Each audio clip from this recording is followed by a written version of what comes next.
the show for today.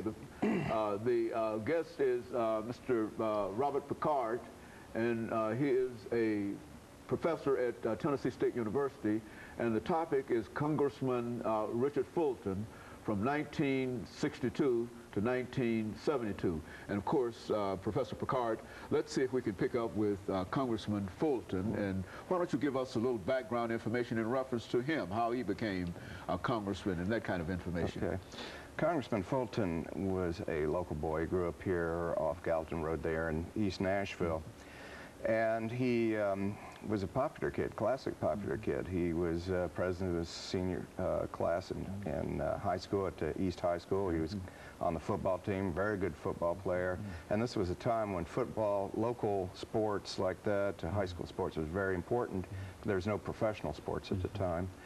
And very handsome young man, always, still today, a very handsome man, blessed with good looks.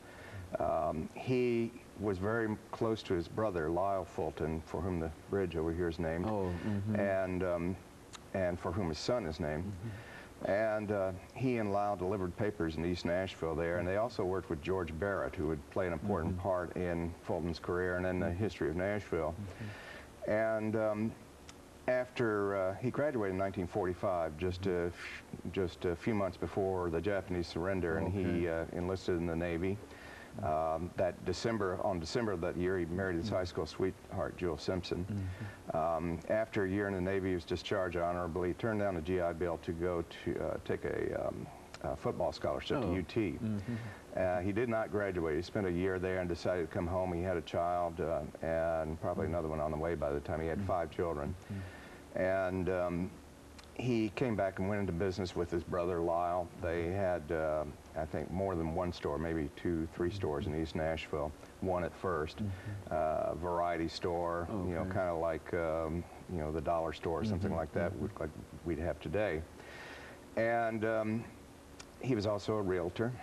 And his brother was asked by Governor Frank Clement in 1954 to run for the state senate. Now, at that time, the state senators and state representatives were elected at large in Davidson County. This was before the Baker versus Carr decision. And also, the legislature was really under the thumb of the governor. The governor told them what to do, pretty much. Governor Clement asked Lyle to run. Lyle was 31 years old at the time. He ran. He won the Democratic nomination, which, of course, meant that he would be elected in this county. And, but then, unfortunately, he died of cancer. Very tragic, and very tragic for Nashville. John Sigenthaler, whom I interviewed for this and some other research, and who's been to my, as you know, has been to my class several times, told me that, or he described Lyle as Lincoln-esque. So he might have been a great figure. In any case, Governor Clement asked Mr. Fulton to run, and the county court would decide who would fill that seat. And the problem was he was only 27 years old at the time. The Constitution requires it to be 30.